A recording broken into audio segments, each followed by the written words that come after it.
Your baby shower means nothing, my dad said while leaving for a first-class trip to Dubai with my sister. I said nothing, just took a photo of the empty room.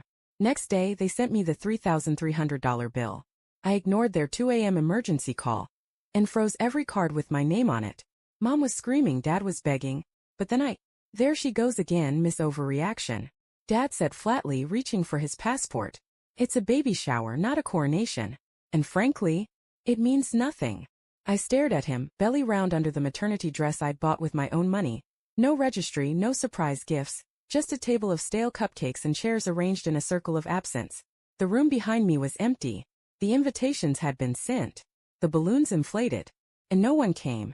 Besides, he added, adjusting his sunglasses like we were poolside and not in the middle of my small apartment. Emma already booked the spa treatments. We're flying out in 3 hours. First class. Dubai's not going to wait. Emma, my sister, appeared in the doorway, dragging her rose gold suitcase and barely hiding her smirk. Hope your little Zoom baby party goes well, she said, her voice all syrup and malice. Maybe next time don't schedule it during our trip. My throat burned. Not with tears. With restraint. They left like they always did, like they were the center of the story and I was just a footnote. My mother hadn't even answered the group text. My aunts, my cousins, they'd all forgotten. Meant to come. Had the flu. But every single one of them had liked Emma's Instagram post the night before. Dubai Dreams with my ride or die crew. The photo showed them all in the airport lounge, laughing around champagne. My dad's caption? Real family makes time for each other. I didn't cry. I took a photo of the room. Every folding chair. Every untouched mimosa. Every handmade decoration I'd stayed up to finish, believing foolishly that maybe this would be different. The next morning at 2:04 a.m. I got a call. Then another. Then 5. The 6th one was a voicemail from my mom. Her voice shrill and panicked. Call us back now. We have an emergency. Emma's card got declined. We need access to the family account. I stared at the screen. Then I got up, walked to my desk, pulled out my phone and one by one, I froze every single card with my name on it. 3 accounts. 1 shared savings. Gone. 10 minutes later, another voicemail. Dad's voice now hoarse, angry, breaking. You can't do this to us. We need that money. Call me, please. We're family. I didn't reply. Instead, I opened my banking app, clicked Secure All Accounts, and typed one sentence in the notes. Your baby shower meant nothing? Neither does your access to my life. I thought that would be it. But I was wrong. Because what came next was worse, wilder, and more revealing than anything I ever expected. It wasn't always like this. Or maybe it was. Maybe I just didn't want to see it. I used to think I was part of the family. Not the favorite, not Emma of course, but part. Included when it mattered. Invited when it counted. But after that night, after I shut the accounts down, the mask fell. Fast. That morning while my phone buzzed nonstop with emergency calls, I opened our family group chat. Someone had renamed it to Real Family Only. And then they started posting. First, Emma uploaded a boomerang of her clinking glasses with Dad at a rooftop bar in Dubai. Caption. No leeches. Just love. Then, a voice note from my mother. She's hormonal. She'll get over it. She always does. Honestly, she's lucky we didn't ask her to pay for the whole trip. And then came the screenshot. Of me. Emma had taken a picture from an old FaceTime. My swollen face mid-call, sweat on my forehead from the heat in my apartment. She captioned it, Mother of the Year starring Pity Party Barbie. The likes poured in. My uncle. 2 cousins. Even Aunt Jenna with her Bible verses only Facebook page. Laughing emojis. Clapping hands. So dramatic LOL. That was the moment I realized. They didn't just leave me out. They enjoyed it. They turned me into a joke. Let me rewind. I paid for their lives. For 4 years. Ever since I got promoted to operations coordinator and made more than anyone else in the family, the little favors became monthly obligations. Need examples? Emma's tuition shortfall. $4,600. Paid. Mom's root canal and emergency veneers. $2,200. Paid. Dad's business license renewal after 3 DUIs. $1,500. Paid. Monthly grocery deliveries on my card. $800 a month every month for 3 years. And then there were the gifts that weren't gifts. Hey sweetie, I saw this sofa online. Can you order it for us? We'll pay you back. They never did. Emma's birthday is coming. Maybe you can send her to that Bali yoga retreat? I did. I even flew out last year to Emma's baby shower. She wasn't even pregnant. Just manifesting. My gift? A brand new stroller with Bluetooth, a matching diaper bag, and a $500 Amazon gift card. When I asked if anyone remembered my birthday that year, silence. But things started to unravel months before Dubai.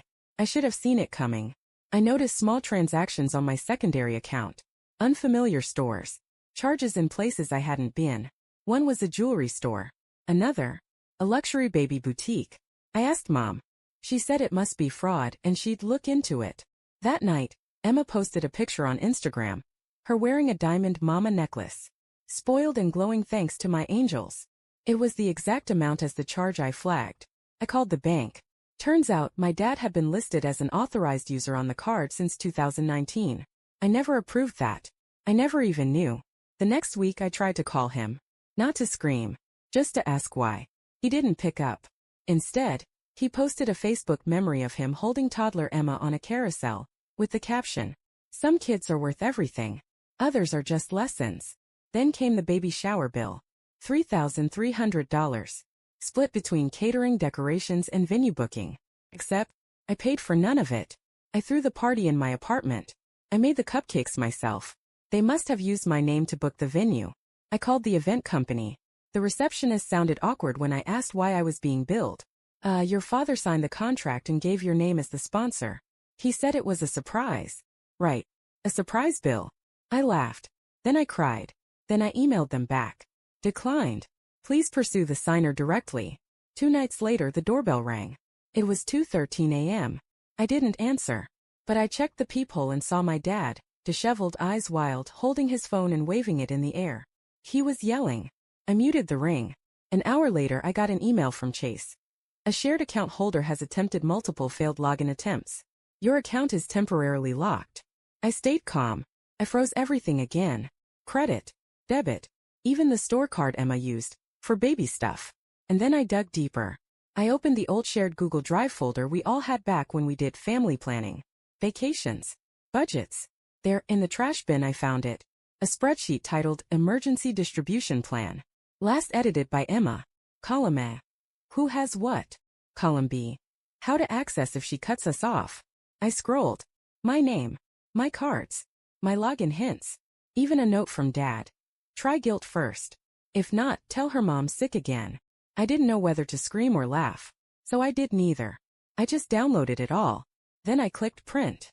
Because if this family wanted a war, I was about to give them one. And I wasn't bringing cupcakes. I chose the cafe carefully. Not too public. Not too private. The kind of place where the smell of overpriced lattes and stale croissants gives you a false sense of civility. I arrived 20 minutes early. Sat in the corner booth. Ordered nothing. Then I placed the folder on the table. Inside, the $3,300 invoice from Miravail Banquet Hall. A copy of the contract signed by Robert Thorne, my father. An email exchange with the venue manager, confirming he used my name and email. A screenshot of my bank account frozen.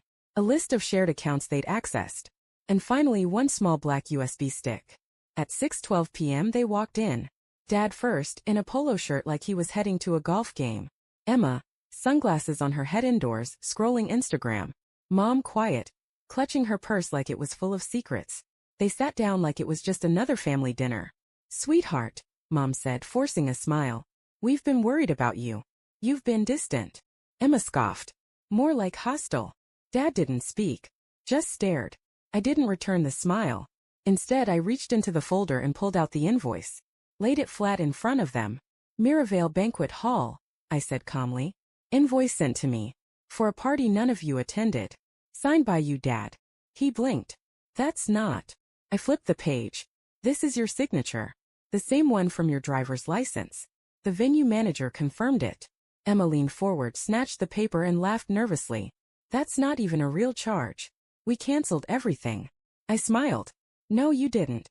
You kept the booking but never showed up. When they followed up, they were told I was responsible. You see this line?" I pointed. "Client agreed to cover all costs regardless of attendance. Authorized by R. Thorne. Sponsored by M. Thorne." Silence. "I threw my own baby shower," I said. "In a room you all ghosted. And the next day I got this bill. That you forged in my name." Dad finally spoke. "We thought you'd want it to look nice." My voice dropped. You went to Dubai. Emma's tone sharpened. Why are you making this about money? You've always been the martyr. I reached into the folder again and pulled out the email. Read it aloud. Hello, Ms. Thorne. As requested by your father, we have updated the billing to reflect you as the primary contact. Since the party was a no-show, we unfortunately cannot refund catering or venue fees. Best, Lila Sanders, events manager. I never spoke to Lila, I said. But she sent me this. Then I opened my phone. Clicked on voice memos. Hit play. Lila's voice filled the booth. He said he was throwing the event for his pregnant daughter but didn't want to bother her with details. He gave us your email, your number, and even said you'd expect the bill. I thought it was a bit odd, but hey, families are complicated. Dad looked like he was about to say something. I didn't let him. Instead, I looked to my left and raised my hand. From the back of the cafe, a tall woman stepped forward in a navy blazer and name tag. Lila Sanders, Mirror Banquet Hall. Yes. I'd invited her. I didn't know you were coming, Mom whispered. No one ever does, I replied. That's kind of the theme here. Lila reached the table and smiled politely. Hi, Robert. Melanie. Emma. Nice to see you again. Or meet you properly, I suppose. I'm the one you lied to. Emma's jaw dropped. Dad tried to stand. This is harassment. No, I cut him off. This is clarity. Lila pulled out her copy of the contract and placed it beside mine.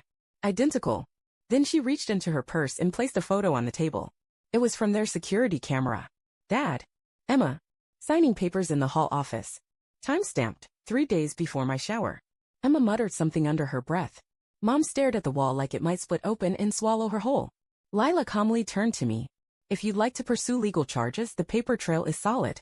But I'll waive the bill as discussed. I just wanted them to know they almost tanked our vendor rating because of this mess. I nodded. Thank you. She left. Dad slumped in his seat. You ambushed us. No, I said. You ambushed me. I just brought lighting. Then I slid the USB stick across the table. Emma didn't touch it. What's that? She asked, voice low. Proof. Screenshots. Chat logs. The spreadsheet you called emergency extraction plan. The fake messages you photoshopped. The one where I call you a bitter version of me she invented. Which, by the way, is insane. Emma's face turned pale. I showed them to a lawyer, I continued. You edited my messages. Created false abuse claims. Do you know what that's called? No answer. Defamation. Fraud. Identity misuse. Dad stood. You wouldn't. I looked him straight in the eye. You said my baby shower meant nothing. That family doesn't matter. That I'm overreacting. But you signed a $3,300 scam in my name while sipping champagne at an infinity pool. Then I stood up too. I've frozen every account. Every card. Every backup you ever had. This time you begged someone else. Emma hissed, you're just mad no one wants to celebrate you. Wrong, I said, picking up the folder. I'm just done financing people who never did. As I turned to leave, a voice called out. Wait. I stopped. It was Mom. She finally spoke. Tears in her voice. Not from guilt. From exposure. We didn't think you'd find out. I didn't look back. I just said you never think I see. But I always do. Then I walked out of the cafe. And slammed the door on their entire illusion. The cafe confrontation was on a Thursday. By Sunday morning the video had 1 million views. Title? Your baby shower meant nothing, a story about family, fraud, and free flights to Dubai. Thumbnail, a photo of the empty baby shower room. Caption, this was supposed to be the happiest day of my life. Instead, my family used my name to steal $3,300 while sipping champagne across the world. The video wasn't dramatic. It was surgical. I told the whole story from the beginning. The years I supported them financially. The shared accounts they drained. The group chat mockery. The forged contract. The Dubai trip. Then I showed proof. Screenshots of family messages mocking me. The $3,300 invoice. Emails from the banquet hall. Voice memos. A clip of Lila, the manager, stating clearly that my father signed using my identity. And finally, the spreadsheet Emma created, plan if she cuts us off. I blurred their faces. I never used full names. But everyone in our town knew who I meant. That same afternoon, my inbox exploded. Messages poured in from women. From daughters. From people who had been used the same way. People who said, thank you. I thought I was the only one. You just described my life. I canceled a family wedding for less. Good for you. By Monday, I had 3 interview requests. One from a parenting podcast. One from a small women's media outlet. And one from a national morning show. They wanted to talk about financial abuse in families. How it hides under but we're your parents. how it masks itself with guilt, shame, and fake emergencies. I said yes to all three. But the first thing I posted next was a thread on Twitter, pinned at the top of my profile. When I froze every account with my name on it, they said I was cruel. When I published the truth, they said I was vindictive. But for years, they said nothing when I paid for their groceries, flights, therapy, and lies. Silence isn't loyalty. It's erasure. Back in real life, the fallout was glorious. Mom posted a Facebook status. No matter how old your children get, they can still break your heart. Especially when they lie for clout. Emma followed with an Instagram story.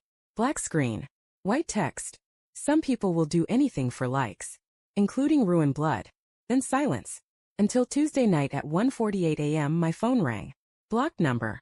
I let it go to voicemail. It was Dad. Sobbing. Begging. Please. Please talk to us. They froze my business account. Someone flagged the VA fraud. They're investigating. I can't access anything. You don't understand what you've started. I smiled. I understood exactly what I started.